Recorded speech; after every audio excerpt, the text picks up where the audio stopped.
آج تک میں نے اسے جان چھڑانے کے لیے ہر آرباز مایا تھا، لیکن آج جب وہ اس انجان ملک میں مجھ سے پیچھے گیا تھا تو میں حد سے زیادہ پریشان ہو گئی تھی، اور مجھے ایسا محسوس ہو رہا تھا جیسے اس کے بغیر میری جان نکل جائے گی، کیونکہ وہ جیسا بھی تھا میرا شوہر تھا۔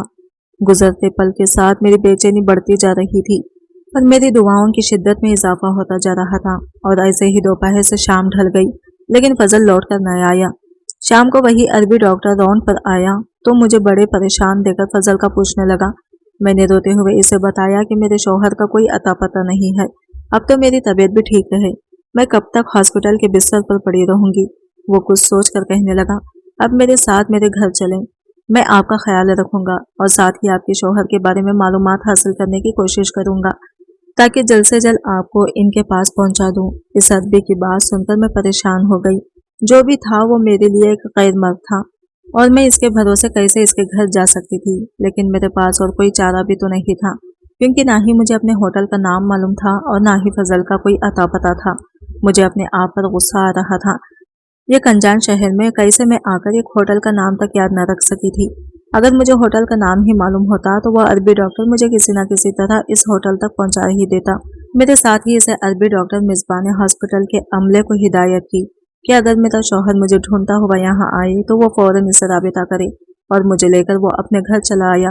اس کا ایک بہت ہی خوبصورت عالیشان گھر تھا۔ اس نے یہ کمرہ کھول کر مجھے یاد دیا اور کہنے لگا، آپ پریشان نہ ہو، یہاں سکون سے رہیں، آپ کو کوئی تکلیف نہیں ہوگی، آپ اس وقت تک میری مہمان ہیں جب تک آپ کے شوہر فضل کی کوئی خبر نہیں ملتا۔ میں نے آنکھ بند کر کے اس عربی ڈاکٹر کی بات پر یقین کر لیا تھا۔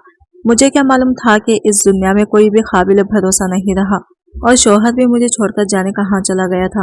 میں خاموشی سے اس کمرے میں بیٹھ گئی، میرا دل خون کے آنسو رو رہا تھا۔ یہ دن بھی مجھے ہی دیکھنا تھا کہ جب میں اپنے شوہر ہی کو کھو بیٹھی تھی۔ تھوڑی دیر بعد میں نے وضو کیا، جائی نماز بچھائی، خدا کے آگے پیش ہو گئی۔ کل تک میں جس شخص سے میری جان چھڑانے کی دعائیں مانگ رہی تھی، آج اس سے ملنے کی دعا مانگ رہی تھی۔ قسمت بھی عجیب چیز ہے، مجھے کہاں سے کہاں پہنچا دیا تھا، اور آگے جو میرے ساتھ ہونے والا تھا وہ تو میری توقعات سے بالکل ہی برعکس تھا۔ میں صرف 15 سال کی تھی جو میری اماں کا انتقال ہو گیا۔ اماں کے مرنے کے بعد میری پھپھو نے میرا جینا مشکل کر دیا تھا۔ دراصل ان کا بیٹا مجھے پسند کرتا تھا اور وہ مجھ سے جان چھڑانا چاہتی تھی، اس لیے انہوں نے ابا کے آگے ہمیشہ میری کردار کشی کی اور ابا کو یہی بتایا کہ میں ابا کے کام پر جانے کے بعد میں محلے کے لڑکوں سے چکر چلاتی ہوں۔ ہر گزرتے دن کے ساتھ میرے ابا مجھ سے دور ہوتا چلا گیا تھا، یہاں تک کہ وہ میری شکل تک دیکھنا پسند نہیں کرتا تھا۔ میں ابا کو لاکھ یقین دلانے کی کوشش کرتی کہ میرا کسی کے ساتھ کوئی چکر نہیں ہے اور نہ ہی میں کوئی اور مزاج لڑکی ہوں، لیکن ابا کو مجھ سے کہیں زیادہ اپنی بہن کی باتوں پر بھروسہ تھا۔ میری اکلوتی پھپھو جو اماں کے مرنے کے بعد ہمارے گھر میں ہی قابض ہو کر بیٹھ گئی تھی، وہ چاہتی ہی یہی تھی کہ وہ کسی بھی طرح مجھ سے جان چھڑا لیں تاکہ ان کی بیٹی کی زندگی بھی بچ جائے اور ابا کی جائیداد بھی ان کے حصے میں آ جائے۔ اور پھر ایک دن انہوں نے ایسی چال چلی کہ سانپ بھی مر گیا اور لاٹھی بھی نہ ٹوٹی۔ پھپھو بازار جا رہی تھی اور جاتے جاتے انہوں نے گلی کے یہ کوارا لڑکے کو یہ کہہ کر ہمارے گھر بھیج دیا کہ میں نے اسے کسی کام سے بلایا ہے۔ وہ لڑکا تو دوڑا چلا آیا، کیونکہ میں خوبصورت بھی تھی اور جوان بھی۔ اسے کیا معلوم تھا کہ پھپھو نے کیسا جال بچھایا ہے۔ میں نے پیچھے سے نہ صرف ابا کو بلکہ اپنے بیٹے نامیش کو بھی بھیج دیا۔ ان کی نظر میں رنگے ہاتھوں پکڑی گئی تھی، جبکہ میں تو خود بھی سارے قصے سے ناواقف تھی۔ میں بہت روئی، گڑ گڑائی، ابا اور رمیش کو یقین دلانے کی کوشش کی کہ میرا اس لڑکے کے ساتھ کوئی تعلق واسطہ نہیں ہے، لیکن پھپھو کی چال بہت ہی کامیاب نکلی تھی۔ میرے لاکھ رونے کے باوجود بھی ابا نے میری ایک نہ سنی اور پھپھو کے خالو سے زبردستی میرا نکاح پڑھا دیا۔ یہ مشورہ بھی پھپھو نے ہی انہیں دیا تھا کہ اسے سزا کے طور پر ایک بڈھے کے ساتھ رخصت کر دو تاکہ اسے پتہ چلے کہ باپ کی عزت کو تمنے کی سزا کیا ہوتی ہے۔ اور دیکھتے دیکھتے میں ابا کے حکم پر 75 سالہ فضل کی دلہن بن گئی تھی۔ رمیش کی محبت کو دل میں لیے میں فضل کے ساتھ رخصت ہو گئی، لیکن دل سے اسے کبھی اپنا شوہر مان ہی نہ سکی، اور مانتی بھی کیسے، وہ تو میرے دادا کی عمر کا تھا۔ نہ جانے فضل کو کیا بتایا گیا تھا کہ اسے لگا تھا کہ میں نے یہ شادی اپنی مرضی سے کی ہے، لیکن جب شادی کی رات جب اسے اس کے حقوق دینے والوں کو طور پر انکار کیا تو تب اسے پتا چلا کہ میں شادی پر خوش نہیں ہوں۔ میرے شوہر ایک اچھے انسان تھا، اس نے میرے ساتھ کوئی زبردستی نہ کی بلکہ مجھے میرے حال پر چھوڑ دیا تھا، اور ایسے ہی ہم دونوں ایک دوسرے کے ساتھ مجبوری میں وقت گزارنے لگے تھے۔ فضل کے پاس پیسوں کی کوئی کمی نہیں تھی، اس نے مجھے ایک شاہانہ زندگی دی تھی، وہ تو بس تنہائی کا شکار تھا اور اسی لیے شادی کرنا چاہتا تھا، اور پھپھو نے نہ جانے کیا کچھ کہہ کر میری شادی اسے کروا دی تھی۔ مجھے فضل کے گھر کوئی تکلیف نہ تھی، لیکن میں پھر بھی اس رشتے سے چھٹکارا چاہتی تھی۔ ہم دونوں کے درمیان اتنے سالوں میں بھی ازدواجی تعلق نہ تھے۔ میں دن رات دعا مانگتی تھی کہ کسی نہ کسی طرح فضل سے میری جان چھوٹ جائے۔ میرا دل میں رمیش کی محبت اب بھی باقی تھی، اگرچہ وہ بھی ابا کی طرح مجھے بدکردار مان بیٹھا تھا۔ اس نے بھی کبھی پلٹ کر ایک دفعہ مجھے نہیں پوچھا تھا۔ مجھے رمیش سے ایسے سلوک کی امید نہیں تھی۔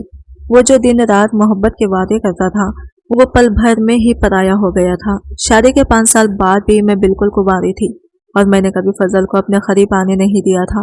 یہ ایک دن فضل کہنے لگا وہ حج کرنا چاہتا ہے اور مجھے بھی اپنے ساتھ لے جانا چاہتا ہے۔ حج کے نام پر میں بہت زیادہ خوش ہو گئی۔ میں نے سوچا تھا کہ میں خدا کے گھر جا کر فریاد کروں گی تو ہو سکتا ہے کہ میرے دن پھر جائیں، میری زندگی سنور جائے اور فضل سے میری جان چھوٹ جائے۔